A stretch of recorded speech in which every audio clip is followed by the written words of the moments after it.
How can open source technology platforms keep AI trustworthy and safe? Find out on today's episode. I'm Mark Surman from Mozilla, and you're listening to Me, Myself, and AI. Welcome to Me, Myself, and AI, a podcast on artificial intelligence and business. Each episode, we introduce you to someone innovating with AI. I'm Sam Ransbotham, Professor of Analytics at Boston College. I'm also the AI and Business Strategy Guest Editor at MIT Sloan Management Review. And I'm Shervin Kodobande, Senior Partner with BCG and one of the leaders of our AI business. Together, MIT SMR and BCG have been researching and publishing on AI since 2017, interviewing hundreds of practitioners and surveying thousands of companies on what it takes to build and to deploy and scale AI capabilities and really transform the way organizations operate. Hey everyone, today Shervin and I are pleased to be joined by Mark Surman, President of the Mozilla Foundation. Mark, thanks for taking the time to talk with us. Let's get started. Thanks, Sam and Shervin. Mark, maybe let's start by hearing a little bit about the Mozilla Foundation and your role there. Could you describe that for us, please? Mozilla has been around for 25 years now. It's our 25th anniversary, really making sure that the internet is in the hands of the public, that how we build the internet is something that balances not just commercial interests, but also public interest, personal interests, that humans are in mind as we design technology. And in the first era, we focused on the web. We built Firefox. And right now, we're really focused on making sure those values show up in the era of AI. We really want things like human agency, accountability for how tech gets built to show up in the era of AI.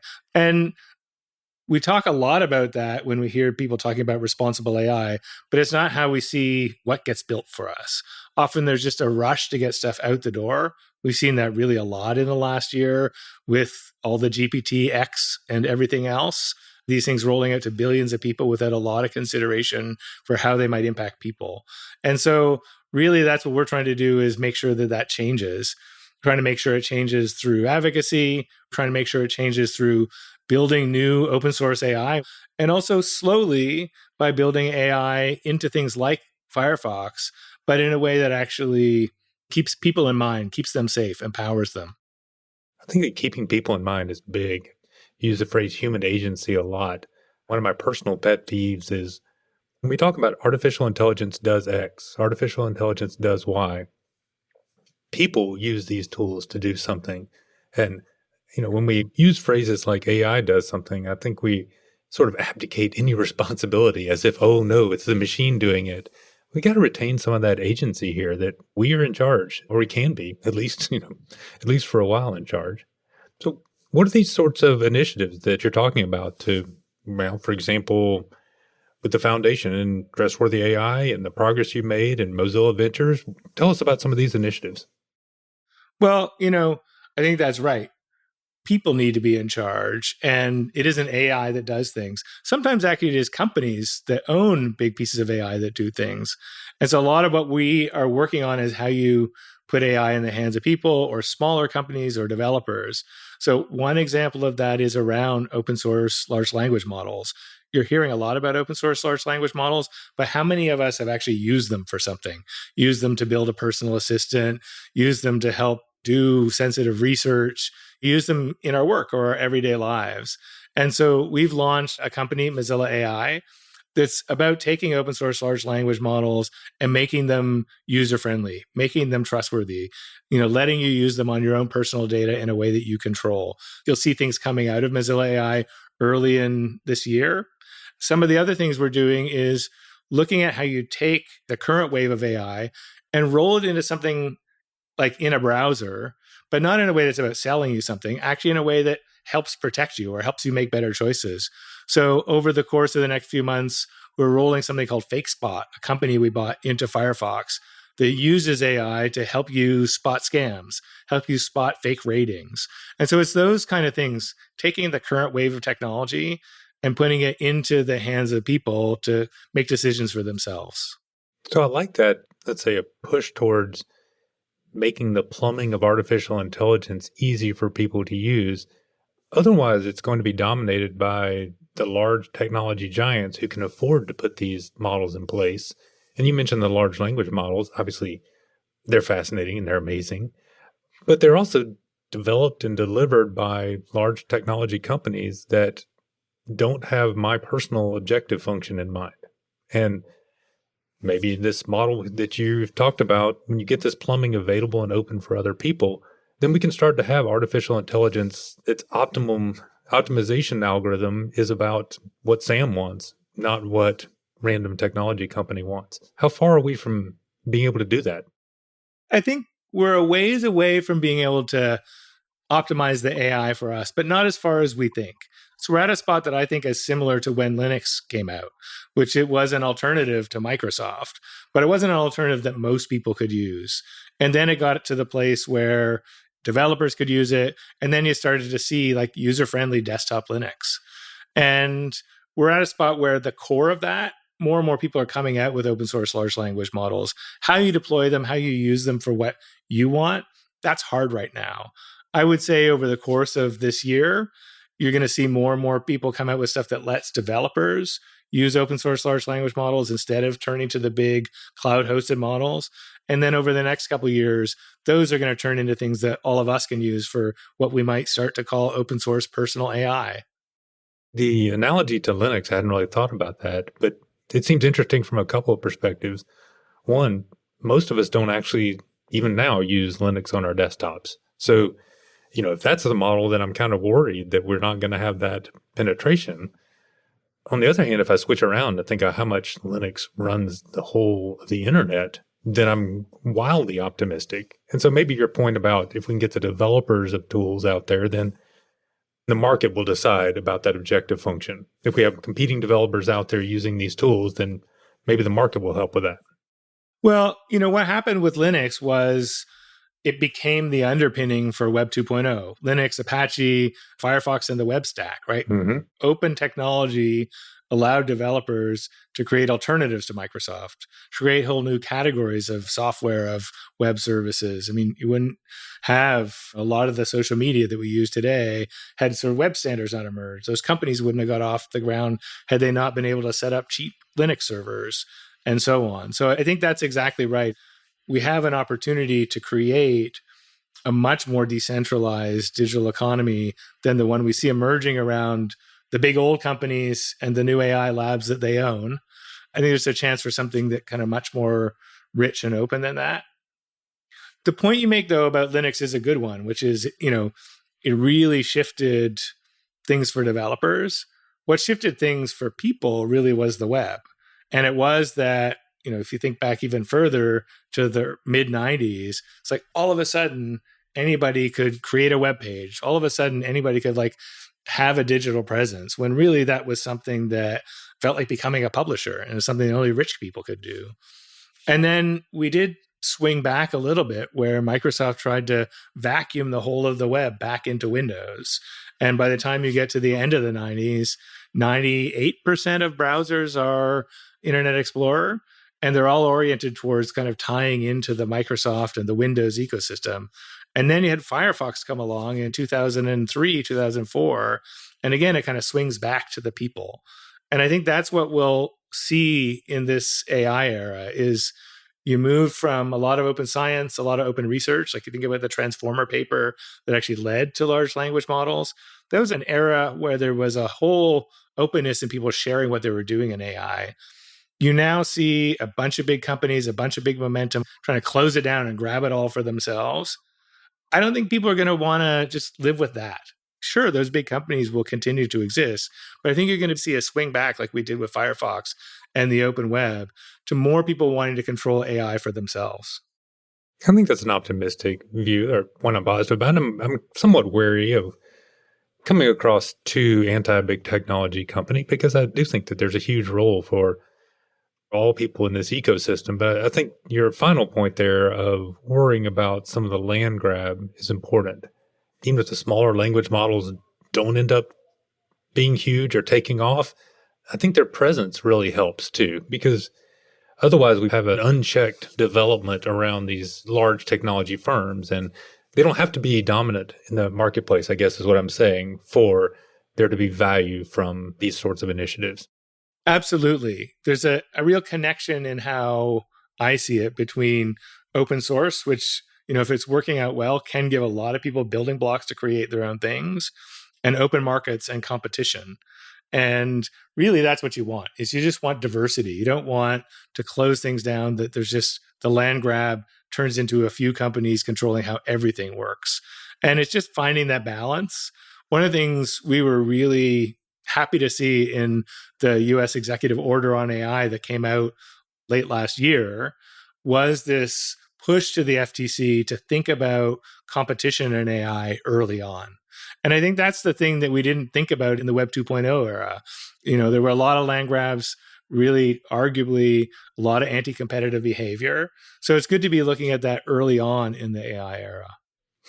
Maybe we did learn something from the last time. I've seen some recent papers out there looking at how much of AI is coming out of industry versus academia. That's something else I wonder about.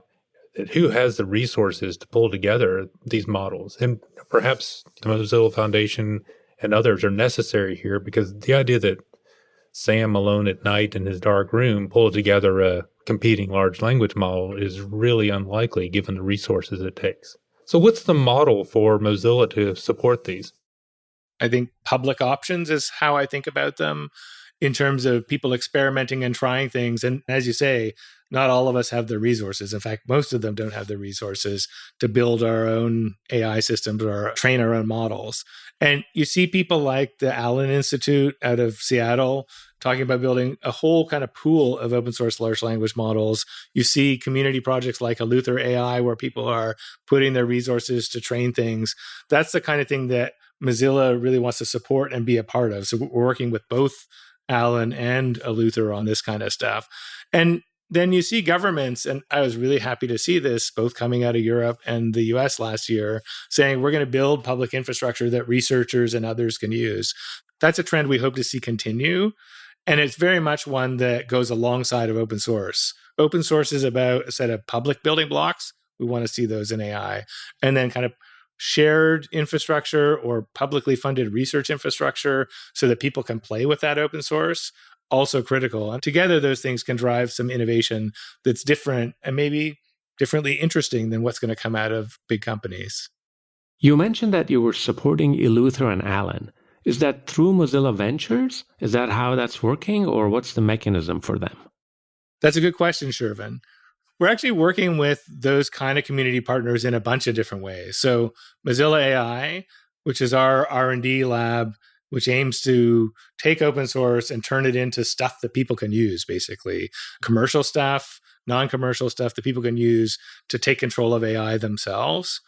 We work closely with other open source projects, just like we did in Firefox in the past. So people like Eleuther and Allen are people we collaborate with. We also, through Mozilla Ventures, fund a bunch of open source AI companies. There's one called Flower, which is working on standards for what's called differential privacy. And then we do a lot of grant making and fellowships for people who are in the AI space, the trustworthy AI space, the open source AI space. People like Deb Raji, who's a real pioneer in open source auditing of AI systems. You've described, I think, a very market-oriented approach so far, but you also mentioned the regulatory part. What do you think the role is for regulation in all this? We're early in the development of these technologies. And I don't just mean AI. I mean the internet. I mean like weaving the digital into our life. And we're probably going to be with the digital, or what's next in terms of the digital, for hundreds and hundreds and hundreds of years. I mean, I think it's a big shift in humanity. And when new things come, you always kind of start with this era where you're not regulating this stuff because you didn't even know it existed. And then you don't know what it is.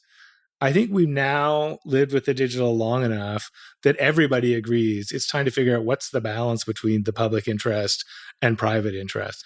I just see us in that phase. And that phase means doing tech regulation. It means doing tech regulation, in my view, not in a rush and carefully. And so in the kind of wave that is coming out, you see the AI Act coming out of the EU, you see the executive order, which hopefully turns into action this year, coming out of Washington. You see stuff in really every country around the world. The key there is to tackle the big issues first and then to learn. So I think those big issues are privacy, competition, and really actually making sure that consumers are protected. So I think if you get consumer protection, competition, and privacy right, you'll have the basis of what you need to govern AI. And then I think there's a bunch of stuff that we're earlier on, which is making sure that we connect, say, what are human rights or civil rights, and how do they connect to these technologies? I think that's something we want to make sure we put in policy frameworks, but I don't think we quite know yet how to build laws for that. Maybe, what the EU has done around a risk framework is a good start, but I think it's going to take us years, probably decades, to figure out how to do that right. And the main thing is that we build the capacity inside of governments and the relationship between governments and industry and the public to negotiate that over time, to adapt it, to understand we're growing to live with something new. And as long as we balance the public interest and private interest, as I think we've tried to do in things like food safety or auto safety or things like that, we'll find the right path. That's optimistic. I was a little struck by you saying, oh, we're early in the internet days and, it feels like it's been around forever, but no, we're still quite new on that. But then you paired it with privacy, which, I don't know, kind of bothered me a little bit as you said it, because I think about how poorly we're doing so far on that. And when we think about how much, let's say, lack of trustworthy infrastructure is in place in the internet to start with, we're just pulling our teeth out to get the world moved from HTTP to HTTPS, right? And while we didn't need that S on there when it was just 16 computers at DARPA hooked together, we do when we're connecting the whole world. But we find that once these things get entrenched, then they're just brutal to pull back out and retrofit. So when you say privacy, then I started to get worried, because if that's the analogy, then I'm worried that we're never going to be able to get back on top of this Pandora's box that we've opened. Give me more optimism there. Well, the privacy one, I was specifically talking about privacy regulation. And maybe, I'm talking about privacy regulation and consumer data protection regulation in the US. It's clear there's a lot of dimensions to privacy and we aren't doing well, exactly as you said. And I think as we know that we're not doing well, one of the things we need to do is develop good consumer privacy regulations as a baseline for our social contract in the digital era. And you saw a first shot at that in the EU with the GDPR. I don't think that's really worked out. It's not very pragmatic, although many of the principles are right. You see an attempt at that in the last couple of years with the California Consumer Privacy Act, the CCPA, which is just one jurisdiction in the US, but actually has some better ideas, maybe ideas that haven't fully been picked up yet, like the idea of us being able to have data intermediaries or data representatives who are out there acting on our behalf to protect our interests, which privacy is so complicated. Wouldn't you like to be able to delegate it to somebody you trust, maybe Mozilla in the future? Mm-hmm. I think it's like moving into that topic from a policy perspective feels important, urgent, and it feels like the bedrock we need as we go forward in this digital era. You're the president of the Mozilla Foundation. I'm guessing that wasn't your starting job. Tell us a little about your history and your career and how you got interested in these topics and what your background is. And when people ask me about that, my answer always, because it's true, is punk rock and the peace movement. When I was a teenager in the 80s, I was very much a punk rock kid. And punk rock was really tied into, or at least a branch of punk rock was tied into the fact that we're in the middle of the Cold War. It was scary. And the peace movement was there saying, like, less nukes.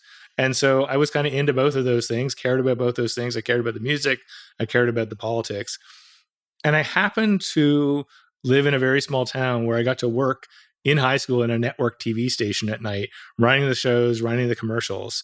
And they kind of had a rule that we could play our own public service announcements. Like if the commercial time wasn't sold, you could decide you can play a Red Cross commercial or the big PSAs of the time. And I thought, why don't I make a commercial for my peace group? And just, I've got this empty time, I can play it. And I did. It was very corny. It was the first video I produced. I produced many more later. And I came in one day to play that public service announcement, and I couldn't find the tape. And I went to the station manager and I said, do you know where the tape is? And he said, oh, well, the station owner said we don't play local public service announcements. And it was completely arbitrary, of course. And he didn't like my message of punk rock and the peace movement. And I guess that was an early, pretty privileged, but early lesson in censorship and how media ownership ties to censorship.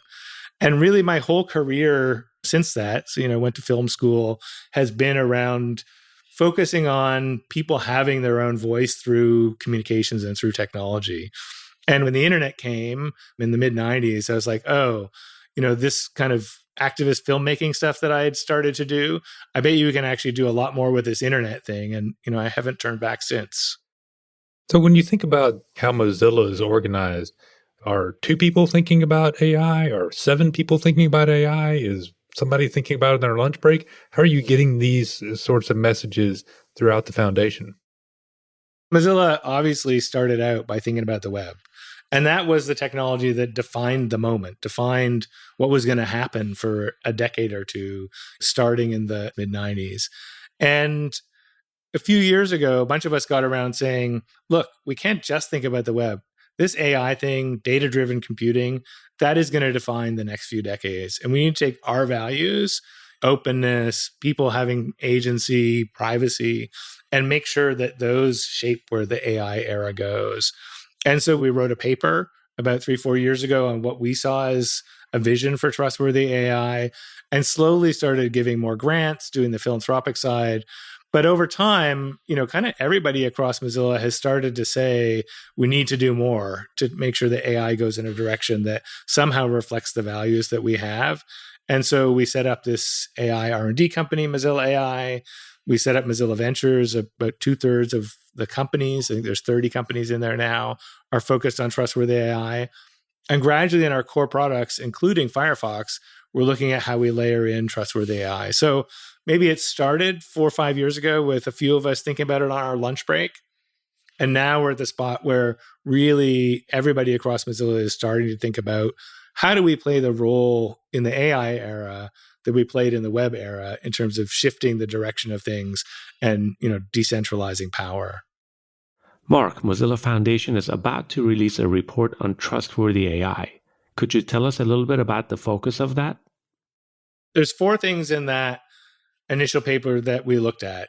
If you want trustworthy AI, if you want more agency, you want more accountability in the AI era, what are the things you look for? And we talked about shifting the industry norms, how stuff gets built, shifting what the technology is and the products are that people actually have available to them, shifting consumer demand, and then shifting the policy landscape.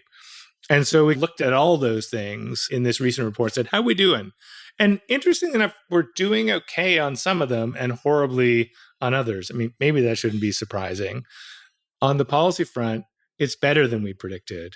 3-4 years ago when we wrote that paper, we talked about just making sure that policymakers had the expertise to write good AI regulation. And you've really seen policymakers step to the fore. We haven't solved it all, but you see more capacity. You see things like the AI Act and the executive order that came out of the White House last year. So that's promising. It's not solved, but it's promising. On the flip side, if you go to industry norms, we saw a trend a few years ago for more kind of AI ethics people inside of big companies. That's turned around. We've seen a lot of those teams get let go. The flip side of that, though, is you see people through Mozilla Ventures saying, okay, if the big companies aren't going to do it, I'm going to start my own. And we see a lot more trustworthy AI startups focused on auditing or even focused on social media that has a more human dimension. And then I would say on that piece in the middle, like consumer demand and are the main products that we use and that we choose, reflecting a vision of AI that is more human, more trustworthy.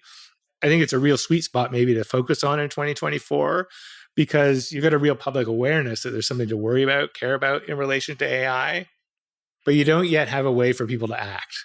Like, what are these products that are going to be different? And that's something where we hope to fill the gap, and we hope that startups will fill the gap. And that kind of nascent consumer desire for something different, that nascent consumer worry about AI starts to get filled with products that people can trust. Oh, I like that. I mean, yeah, you're right. I do see the distinction between awareness and having those available, and certainly having them available and no one aware doesn't do any good. But Like you say, I do think there's more awareness growing, but of course we're a bit like carnival barkers where we promised something and excited a need for something. And now I think there needs to be a rapid filling of that need, or else we're going to have another sort of backlash behind that then. So was there anything in that first paper that you feel like you missed that you really want this new report to address? I think we didn't put enough focus on open source in that first report. And it really has become both a key opportunity and also a key battleground. The opportunity, as we've seen more concentration of power in AI, much more than we imagined 3 years ago, because we weren't in the generative AI era yet, is that open source could be one element in pushing back on that concentration of power and letting small players carve out a piece of the pie. And of course, that has to come with things like competition regulation and breaking down competition of power more directly. But open source feels really critical as the land grab happens to counteract it. And we didn't talk about that the first time. And at the same time, as the regulatory conversation gathers steam, you're seeing various players, and I think it's probably some pretty self-interested players, questioning open source and AI safety, saying, what if open source gets into the wrong hands and people use that open source AI in scary ways? And of course, that's a thing to worry about. Any technology can be used maliciously, and this likely is going to be very powerful technology. But time and time again, we've seen that that is true of both proprietary and open source approaches, that they can be misused. And frankly, open source approaches give us a way to scrutinize what's going on and to fix it faster than proprietary technology in many cases. We've got a segment where we ask you a series of questions. These are rapid fire questions. So just think about the first thing that comes to your mind. What do you think is the biggest opportunity for artificial intelligence right now? I think the biggest opportunity for artificial intelligence is to take the digital world that's still kind of complicated to navigate and make it disappear and feel natural and a part of our lives in a way that it isn't yet, and do it in a way that we have control and agency. So maybe the answer is a lot of the web browsers, smartphones, interfaces we have today disappear and are replaced by personal agents, things that naturally we express ourselves through as we interact with all kinds of digital things, other people, other organizations. I like the flavor of disappearing, and I hope it's a disappearing because we don't have to worry about it, and not disappearing because we don't know we need to worry about it. And I guess that's some of the awareness you were just talking about. What's the biggest misconception you think people have about artificial intelligence? Certainly, people think that AI is a thing. AI is not a thing. There isn't any artificial intelligence. It's just an era of computing, a set of disciplines that are about using data to allow computer systems to be adaptive, to predict things, to make things feel like they're happening naturally. So I don't think we should look at these things to be artificially intelligent or intelligent in any way, but rather as things that we should find ways to use and control and shape so that there's more ease in our lives. That sounds great to me. I'm ready for more ease. What was the first career you wanted after you finished your punk rock career and I guess your no nukes career? I definitely wanted to be a documentary filmmaker in the beginning, and wanted to change hearts and minds by telling the truth. And maybe that's still what I'm trying to do in a different way. Perhaps more powerful with software than film these days, I guess. When do we put too much artificial intelligence in things? When is there too much AI? There's too much AI when we're talking about things that make life and death decisions. There's too much AI when we're talking about stuff where we need a feeling of humanity, where we need kind of like human emotion in making good judgments, or just actually in being connected to each other. So, we really shouldn't be using AI to do risky, dangerous things that somebody needs to be held accountable for. That's still a place for people. We shouldn't be using AI when we're trying to create deep human connection and have it simulate that. That's what we are for each other. So what's one thing you wish artificial intelligence could do right now that it currently can't? What's the limitation we have? I wish artificial intelligence today could really just work for me, right? That I could have an AI on my phone, on my laptop, even in the cloud, that I knew was really accountable to my interests and had the capabilities to interact with all the other automated systems around us in ways that I kind of trained naturally and trusted over time. Through our discussion, you've talked a lot about this interplay between the technology giants and the market forces and how these things come together. And I think it's really interesting to think about. We can have too much market just the way we can have too much regulation. But one of the things that's really coming out from your discussion is this idea of balance and these forces working cohesively together to get us to a point that we want to be at versus dominated by one of those. I appreciate you taking the time to talk with us today. Thanks for talking to us.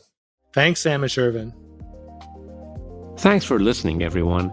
We've just completed season 8 of our podcast. We'll be back on March 19 with new episodes and have a couple of bonus episodes for you coming this winter. We hope you can join us. Thanks for listening to Me, Myself, and AI. We believe, like you, that the conversation about AI implementation doesn't start and stop with this podcast. That's why we've created a group on LinkedIn specifically for listeners like you. It's called AI for Leaders. And if you join us, you can chat with show creators and hosts, ask your own questions, share your insights, and gain access to valuable resources about AI implementation from MIT SMR and BCG. You can access it by visiting mitsmr.com/AI for Leaders. We'll put that link in the show notes, and we hope to see you there.